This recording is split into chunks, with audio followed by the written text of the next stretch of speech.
She announced, "BTW, your mental health issues are just attention-seeking." In front of everyone. I said, "Interesting diagnosis." When her nursing license got reviewed for practicing psychology without credentials after I reported her medical advice. I, 28 male, need to get this off my chest while it's still fresh. Still processing what went down at my cousin's engagement party last weekend. Quick background, I've been dealing with generalized anxiety disorder and depression for about 3 years now. Got diagnosed after a pretty rough patch when my dad died suddenly. Been in therapy, on medication that works, doing all the right things. Not hiding it, but not broadcasting it either. Just living my life.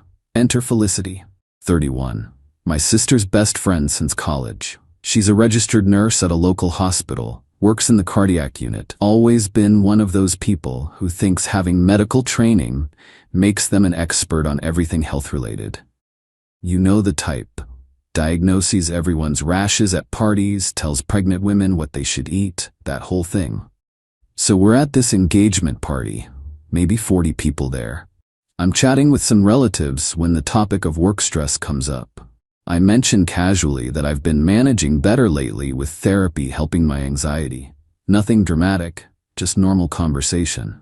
Felicity, who wasn't even part of our conversation, literally walks over from another group and goes, "Oh please, Nate, your mental health issues are just attention-seeking behavior. I see it all the time at the hospital. Young men who can't handle normal life stress, so they medicalize everything." The whole patio went quiet. My aunt tried to change the subject, but Felicity doubled down. As a medical professional, I can tell you that half these anxiety diagnoses are just people who want an excuse to be lazy. Real mental illness looks nothing like someone who can show up to parties and hold down a job. I stayed calm. Just said, "Interesting diagnosis, Felicity. Didn't know cardiac nurses were trained in psychiatry now." She got this smug look. "I have a BSN and 8 years of experience. I think I know more about mental health than someone who read a few WebMD articles." Cool, my actual psychiatrist might disagree. But what does she know with just her medical degree and specialization? Felicity rolled her eyes. "Those doctors just want to keep you coming back. It's all about money. If you actually tried exercise and stopped wallowing, you'd be fine." My sister Jamie, 26, tried to pull her away, but Felicity was on a roll. Started talking about how depression is just fancy sadness, and how her generation didn't need all these labels. How I was probably just introverted and using mental health as a trendy excuse. The hosts, my cousin and his fiancé, were mortified. The fiancé actually asked Felicity to leave, which she did, but not before announcing that she was just trying to help, and that someone needs to tell the truth about this mental health industrial complex. That was Saturday. It's Thursday now, and hoo boy, things have escalated. See, what Felicity doesn't know is that I recorded most of her rant. Started recording after her first comment because my therapist had actually suggested documenting situations where people cross boundaries about my mental health. Never thought I'd actually need it.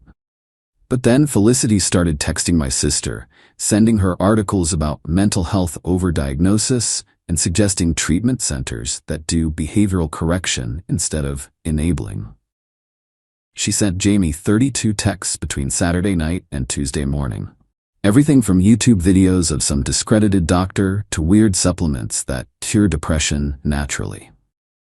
Jamie forwarded them all to me, apologizing profusely. But here's where it gets interesting. In those texts, Felicity was literally giving specific medical advice. Told Jamie to tell me to stop my medication immediately because it was poison. Suggested specific dosages of supplements. Even said she could get me better medication from the hospital if needed. That's practicing medicine without a license, folks, and way outside her scope as an RN. Tuesday, I called my psychiatrist to discuss what happened. She was pissed. Told me that what Felicity did wasn't just inappropriate, it was potentially dangerous and definitely reportable. So yesterday, I filed a formal complaint with the State Board of Nursing. Attached the recording, the screenshots of all her texts, and a detailed timeline. My psychiatrist wrote a supporting letter about the dangers of unqualified people giving psychiatric advice. Even got a statement from the party hosts about what they witnessed. This morning, I got a call from an investigator. They're taking it seriously. Like, really seriously. Turns out this isn't just about her comments to me. Giving specific medical advice outside her scope of practice, especially about psychiatric medications, is a huge violation. The fact that she offered to obtain medications from her hospital? That could be criminal. The investigator mentioned that even if she doesn't lose her license, she'll likely face suspension, mandatory education, and supervision. It'll be on her record forever. Part of me feels bad. But then I remember her standing there in front of my entire extended family, basically calling me a faker and attention seeker. Telling people to stop prescribed psychiatric medication can literally kill someone. Jamie's torn. She says Felicity didn't mean it that way, and is just passionate about health. But she also admits Felicity crossed a line. Haven't told Felicity about the complaint yet. The board will notify her soon enough. We'll update when I have more. Update 1. Welp, the notification hit Felicity's mailbox last week. I know because my phone basically exploded Friday afternoon. First was Jamie calling, crying. Felicity had just called her hysterical because she got a letter from the Board of Nursing about an investigation into unprofessional conduct, practicing outside scope, and potential medication diversion. That last bit? Yeah, remember when she offered to get me better medication from the hospital? The board is taking that very seriously. Like criminal investigations seriously. Then came Felicity's texts. Not calling, texting. Probably knew I'd record calls at this point. What did you do? This is insane, Nate. I was trying to help. You're gonna ruin my life over a conversation? I have student loans. I have a mortgage. Please call me. We can work this out. Didn't respond. Then came the flying monkeys. Her mom called my mom. Her boyfriend texted me saying I was overreacting to a misunderstanding. 3 of her coworkers, who I don't even know, found me on social media to tell me I was ruining a good nurse's career. But here's where Felicity really screwed herself. She went on Facebook and posted this long rant about how she's being persecuted for telling the truth about mental health. Tagged me. In this post, she admitted to everything she said at the party, doubled down on her medical opinions about psychiatric medication, claimed she was being targeted for refusing to participate in Big Pharma's scam, said she offered to help me get alternative treatment because she cared, included that she had access to better resources through her position or professional. Girl basically confessed to everything I accused her of. In writing, in public, the investigator called me Monday morning. She'd seen the Facebook post. I wasn't the only one who reported it to them, apparently. She said, and I quote, "In my 15 years doing this, I've never seen someone hand us evidence like this." But wait, it gets worse for Felicity. Her hospital caught wind of the investigation. Hospitals don't play when it comes to potential medication diversion. They suspended her pending their own investigation. Felicity then did something monumentally stupid. She went to the hospital to explain, and apparently made a scene in the lobby when they wouldn't let her up to her unit. Security had to escort her out. Someone filmed it. It's on TikTok. She's yelling about psychiatric medication being a scam while security guides her out. The video has 200K views. My therapist, who's been following this with my permission, said she's seen people tank their careers before, but this was spectacular self-destruction. Tuesday, Felicity's boyfriend reached out again, begging me to drop the complaint, said Felicity hasn't slept in days, isn't eating, and is spiraling. Said she's already lost her job. The hospital fast-tracked their investigation after the lobby incident and is probably going to lose her license. I actually felt bad for a second. Then he said, "She wasn't wrong though, you seem fine without all those meds." Bro, I'm fine because of therapy and medication. That's literally how treatment works. Told him to stop contacting me. Yesterday, the plot thickened. Another nurse from Felicity's former unit reached out. Not to defend her, to thank me. Turns out Felicity had been giving unsolicited psychiatric advice to patients' families for years. Telling family members their loved ones didn't really need antidepressants after cardiac events. Suggesting they were weak for needing mental health support after heart surgery. This nurse said they'd reported her twice internally, but nothing happened until my formal board complaint opened the floodgates. 3 other families have since come forward with similar complaints. Jamie's devastated. she had no idea her best friend was doing this at work. She's apologized to me about 100 times and cut contact with Felicity completely after the Facebook post. Felicity, meanwhile, has gone from denial to anger to bargaining and seems to be stuck there. Her latest strategy? She's claiming I entrapped her and that she was just expressing opinions protected by free speech. The investigator assured me that free speech doesn't cover practicing medicine outside your scope or offering to divert medications. Board hearing is scheduled for next month. I've been asked to testify. What a mess. Update 2. Holy crap. Just got back from the hearing yesterday. Still processing everything that went down. So remember how I said other families came forward? It was actually 7 families total by the time of the hearing. The board consolidated all the complaints into one massive investigation. Felicity showed up with a lawyer, not a great one, apparently, because even I could tell he looked defeated from the jump. She wore scrubs to the hearing. Scrubs, like she was trying to remind everyone she was a nurse. Bold strategy. I testified first. Played the recording, showed the texts, walked through the timeline. Felicity's lawyer tried to argue that I had goaded her into giving medical advice. The board chair literally said, "How does one goad someone into offering to steal medications from their workplace?" Crickets. Then the other families testified. One woman broke down crying, talking about how her husband attempted suicide after Felicity convinced him to stop his antidepressants following his heart attack. She'd told him he was weak and not a real man if he needed psychiatric help. Another family's son had to be hospitalized for withdrawal because Felicity told them to stop his medication cold turkey. The hospital's representative testified too. Turns out their investigation found Felicity had accessed the medication system for drugs that weren't for her assigned patients 18 times in the last year. They couldn't prove she took anything, but the access alone was a massive violation. When it was Felicity's turn to speak, she imploded. Started off trying to sound professional, talking about her dedication to holistic patient care and her concerns about over-medication in America.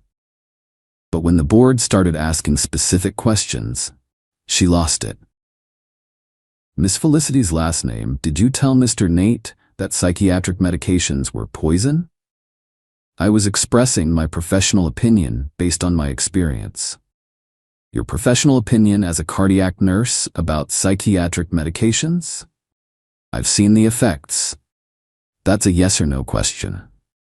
The psychiatric industry is Miss Yes or No. She went on a rant about Big Pharma, claimed psychiatric medications are a government conspiracy to keep people docile, and actually said, I swear that mental illness is a spiritual problem, not a medical one. Her lawyer put his head in his hands. The board recessed for maybe 20 minutes. When they came back, license revoked. Not suspended. Revoked. Lifetime ban on reapplication in our state. Referral to the DA's office for investigation of medication diversion. Recommendation that other states be notified if she applies there. $50,000 in fines for various violations. Mandatory reporting to the Federal Nursing Database. Felicity screamed. Actually screamed. Called the board puppets of the pharmaceutical industry and had to be escorted out by security.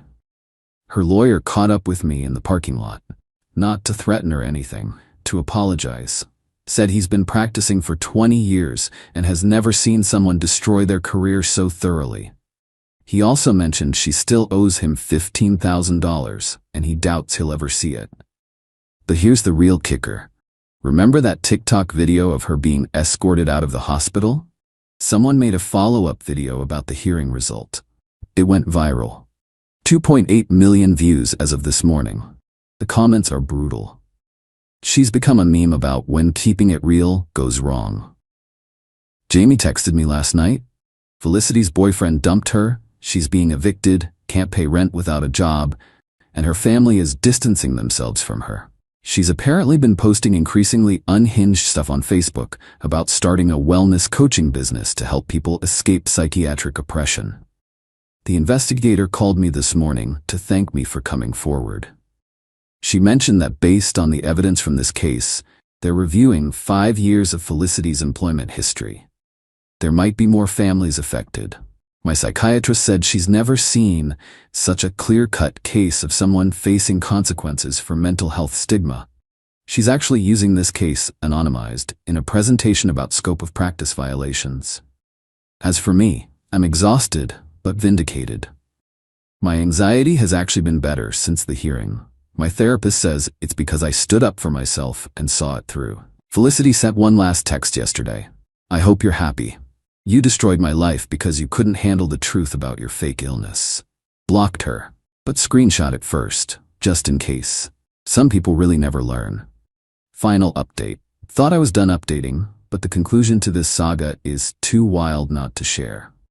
Remember how Felicity was going to start a wellness coaching business? Well, she did. Sort of. She started a YouTube channel called Truth in Health with Felicity. Posted videos about breaking free from psychiatric slavery and natural cures. Big Pharma doesn't want you to know. Got maybe 200 views per video, mostly from people watching the train wreck. But then she crossed another line. In one video, she mentioned me by name. Full name. Showed my photo, pulled from social media, called me patient zero of psychiatric industry brainwashing, and claimed I was paid by pharmaceutical companies to destroy her career. She also started selling consultation sessions for $150 an hour where she'd give alternative mental health advice. Literally practicing medicine without any license now. My lawyer, yeah, I had to get one, sent a cease and desist. She ignored it. Then one of her clients ended up in the ER. A 19-year-old kid with bipolar disorder who Felicity convinced to stop his mood stabilizers and try essential oils instead. He had a severe manic episode and crashed his car. Thankfully survived, but spent 2 weeks in psychiatric hold. His parents are pressing charges, criminal charges. The DA from the original medication diversion investigation was already building a case, and this new incident fast-tracked everything. Felicity was arrested last Tuesday on charges of practicing medicine without a license, felony in our state, criminal fraud, reckless endangerment, cyber harassment for the videos about me. She's facing up to 10 years in prison. Her arraignment was yesterday. Couldn't make bail, $100,000. Her public defender tried to argue she was exercising free speech, but the judge wasn't having it. Called her actions predatory and dangerous. Jamie went to the arraignment, said Felicity looked rough. Really rough.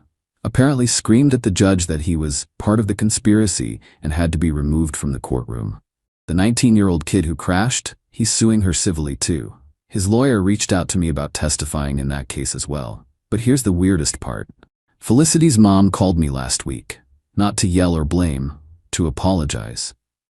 She told me Felicity has always been difficult about being wrong, but that this psychiatric medication thing became an obsession after her brother died by suicide 5 years ago. He'd been on antidepressants that hadn't helped him. Instead of processing that trauma healthily, Felicity decided all psychiatric medication was evil. Her mom had tried to get her into therapy, but, well, you can imagine how that went. Doesn't excuse anything, but it does explain the bizarre intensity of her crusade.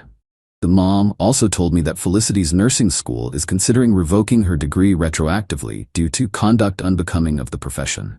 Apparently that's super rare, but her case is that egregious. As for me, I'm doing okay. Therapy's been helpful in processing all this. Still on my medication, still managing my anxiety and depression. Actually started dating someone recently who's been super supportive about everything. The irony? If Felicity had just apologized after the party, none of this would have happened. I probably would have let it go as an awkward incident, but she had to double down, triple down, and keep digging until she hit bottom. Then she got a shovel and kept going. My psychiatrist jokes that Felicity did more to validate the importance of proper mental health treatment than any awareness campaign could have. Still get the occasional message from random people who saw the TikToks or YouTube videos, mostly supportive.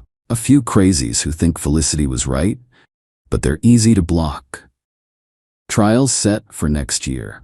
I'll have to testify again, but I'm ready. Sometimes when people show you who they are, you have to believe them.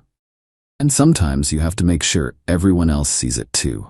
Thanks for following this wild ride. Take your meds if you need them, see your therapist if you have one, and never let anyone shame you for taking care of your mental health. And if a cardiac nurse tries to give you psychiatric advice, run. Edit. Since people keep asking, yes, I'm in therapy to deal with all this drama too. Even revenge stress is still stress, folks. Take care of yourselves.